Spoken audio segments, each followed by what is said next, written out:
Hello, my name is Jong-Wook Ban. It is great to be back at the Evidence-Based Research Conference. I want to thank the organizers for giving me the opportunity to present today.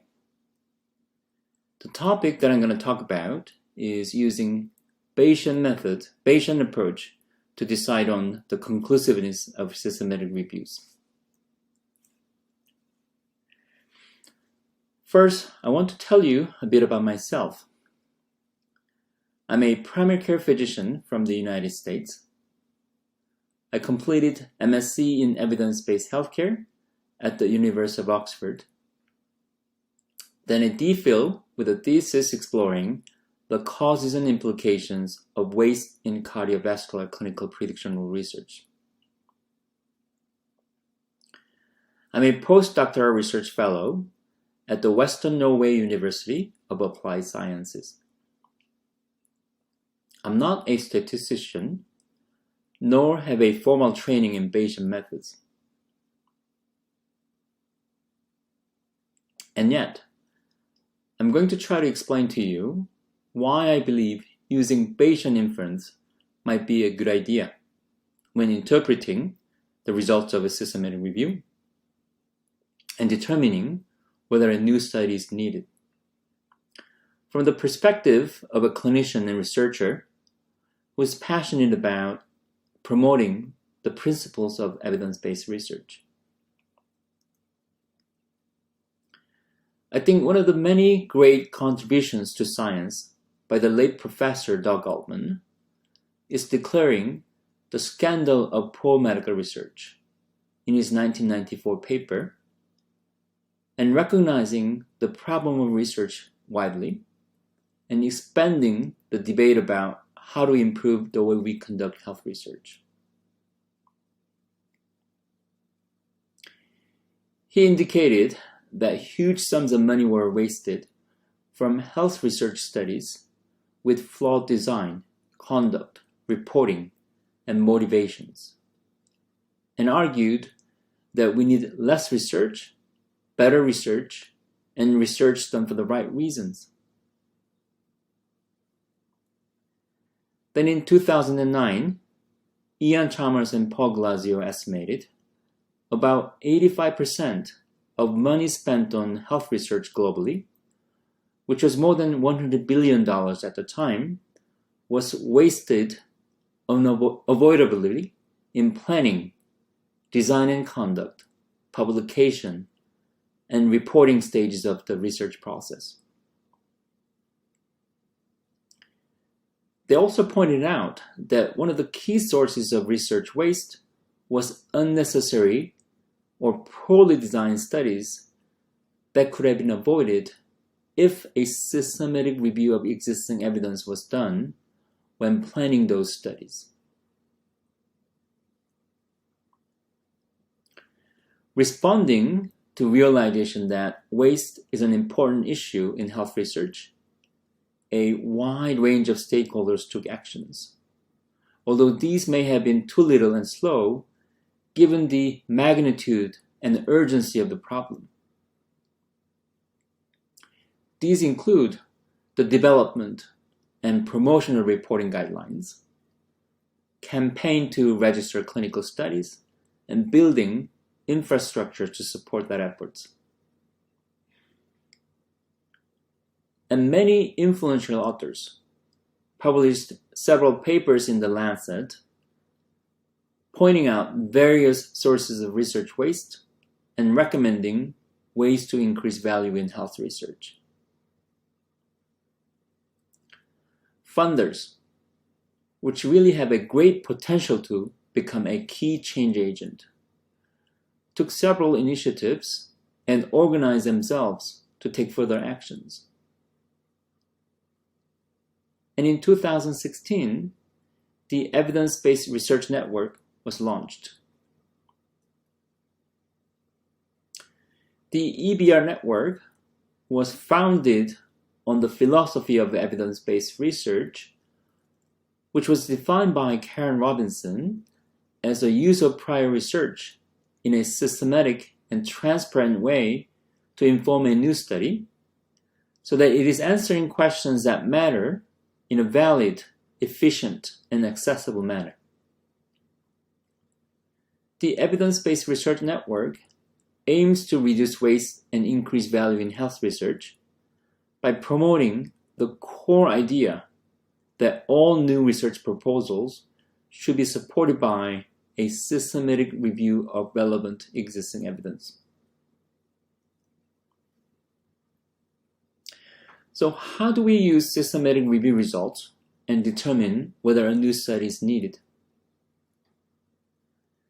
Cumulative meta-analysis is a statistical procedure that calculates summary estimates from all available evidence every time a similar new study becomes available. Here, a cumulative meta-analysis demonstrated a persistent effectiveness of aprotinin for reducing the risk of bleeding in cardiac surgery with minimal change in the summary estimate for several decades. The authors concluded if investigators systematically examined existing trial results or simply looked up the systematic review already available in 1994, many of these trials and unnecessary randomizing thousands of participants to control group could have been avoided. A number of shocking examples like this from cumulative meta-analysis demonstrating retrospectively potentially wasteful and unethical research studies fortify the argument for the evidence-based research, which is systematically reviewing existing evidence before commencing a new study.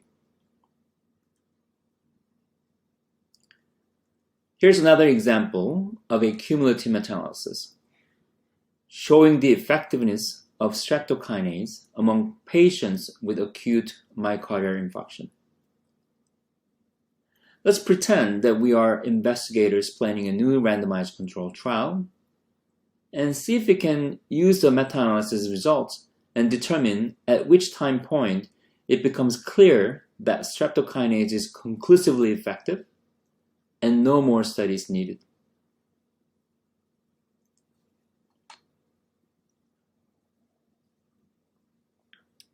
When the European 2 studies added to the meta-analysis, the results indicate that streptokinase has a large effect with a statistically significant p-value of 0.023. Can we at this point conclude streptokinase is effective and cancel any new trials? Or do we need to proceed with new trials because the confidence interval is quite large? When the next 3 trials are added, the effect size becomes smaller and statistically insignificant. Then it becomes statistically significant when Frankfurt 2 study is added. But then, for the next 5 steps, it trends towards smaller effect and the upper limit of confidence interval gets very close to 1 before it becomes stable. So it might be easy to look back and say that most of these trials are research waste, but we can see how challenging it becomes when we try to predict what will happen in future trials and prospectively determine whether conducting more study is valuable based on meta-analysis results.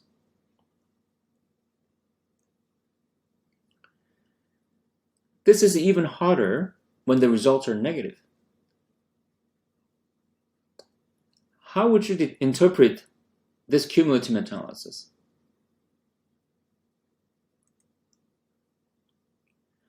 Are we able to conclude there is no benefit of hospital-based cardiac rehab and stop conducting more trials? Or should we interpret this as a trend towards statistical significance because the confidence interval has been getting narrower? and do more studies till the results reach statistical significance. If we continue to conduct new trials because there is a trend towards statistical significance, then we might actually get statistically significant results. But is that necessary? How can we determine when it's time to stop?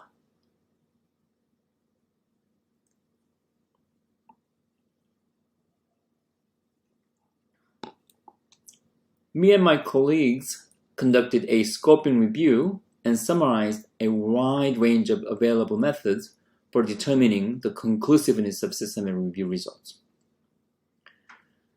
We found that statistical methods such as trial sequential analysis and sequential meta-analysis were by far the most dominantly used methods to determine whether systematic review results were conclusive.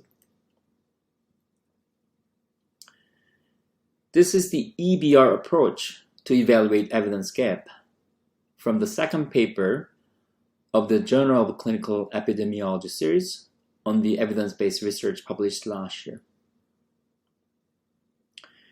In addition to ethical element and quality of evidence, the authors suggested using statistical methods to determine the conclusiveness of systematic review results when evaluating whether a new study is needed.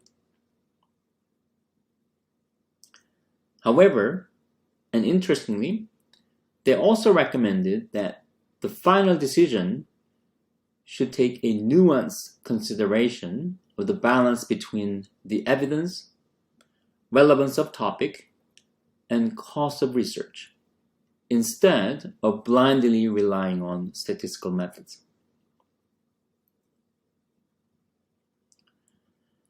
The Cochrane collaboration was also interested in the sequential method to evaluate the risk of type 1 and type 2 errors from updating their meta-analysis regularly, for example, in living systematic reviews.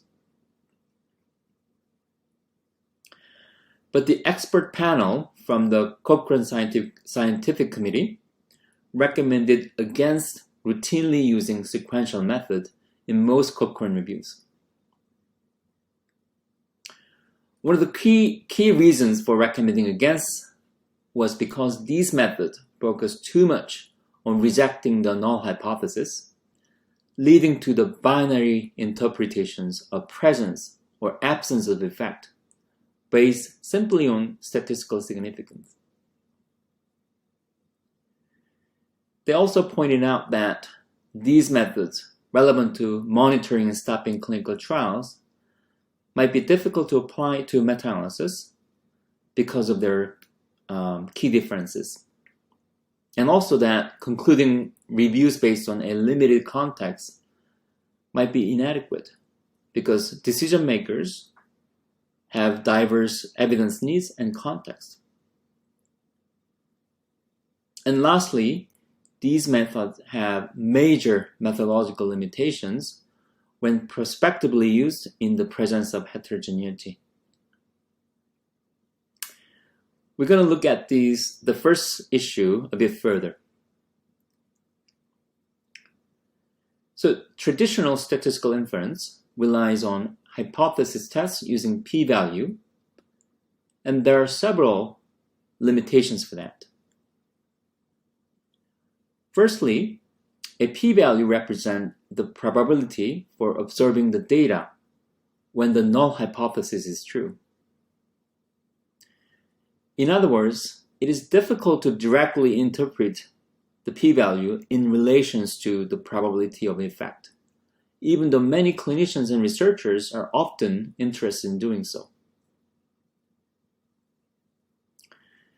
Secondly, p-value thresholds are arbitrary. And this arbitrary dichotomy of positive and negative results is especially problematic when p-values are close to that arbitrary threshold. Thirdly, as we looked at earlier, it is very difficult to interpret negative studies. Lastly, p-values do not tell us anything about the effect size. And any effect size regardless how small that is, can become statistically significant if we keep increasing the sample size. So when evaluating the need for a new study, there might be unique advantages of using Bayesian methods. Some clinicians and those who have been teaching evidence-based medicine might be familiar with Bayes' theorem, which is sometimes used when interpreting diagnostic test results. There are three components in Bayesian methods: prior, likelihood, and posterior. Let's say we are interested in evaluating treatment effect A, for example, and B is data observed in a clinical trial. Prior represent the knowledge about the probability of treatment effect A before conducting the trial, which can be estimated from existing evidence or researchers' belief. A likelihood is a conditional probability of observing data B given the probability of treatment effect A. Posterior is a probability of treatment effect A considering data B from the new study. And this posterior is what Bayesian inference relies on instead of hypothesis testing.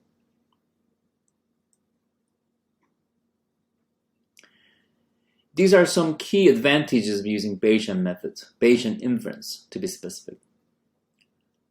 Firstly, in contrast to the traditional statistical inference based on hypothesis tests using p-values, because Bayesian inference is based on posterior, the inference is directly about the quantity that we are interested in estimating, such as treatment effect.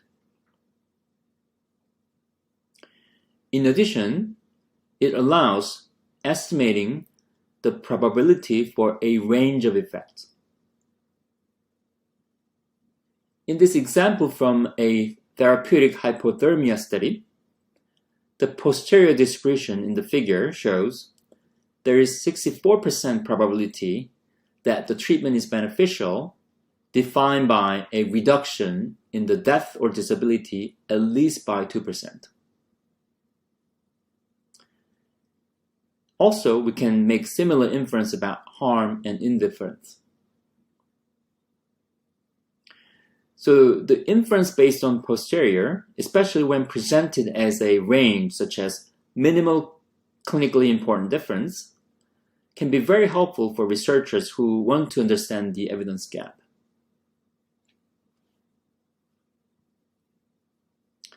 Further, it allows quantitatively incorporating external information such as existing evidence or belief, which might be quite useful when trying to have a nuanced decision about whether a new study is needed, as the experts in the evidence-based research recommended in the Journal of Clinical Epidemiology paper. Again, these are not possible using traditional statistical method.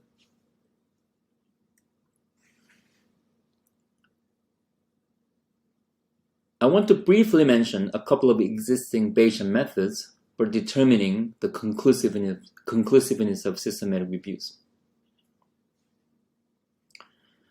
The first is Bayesian sequential meta-analysis.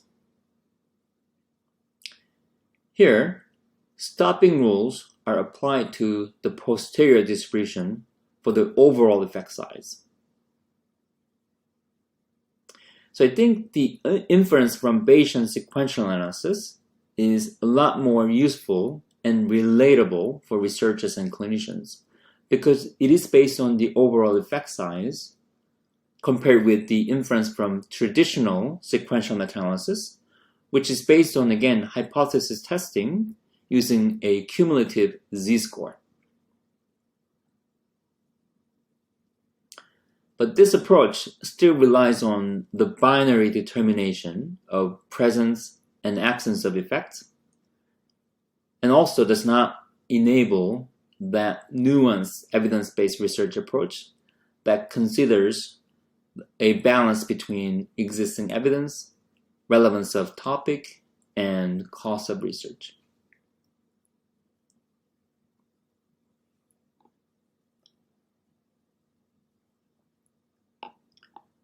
The next one is a very interesting method developed by Sutton and colleagues.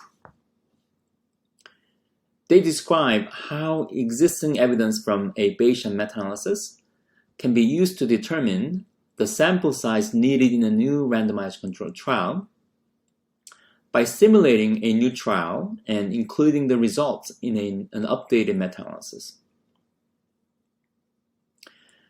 Although this is not exactly a method to determine the conclusiveness of a systematic review results, and it relies on traditional statistical inference focusing on sample size and power of new trial that will lead to a significant p-value in an updated meta-analysis, I think it has a great potential to help implement that nuanced evidence-based research approach when deciding whether a new study is needed.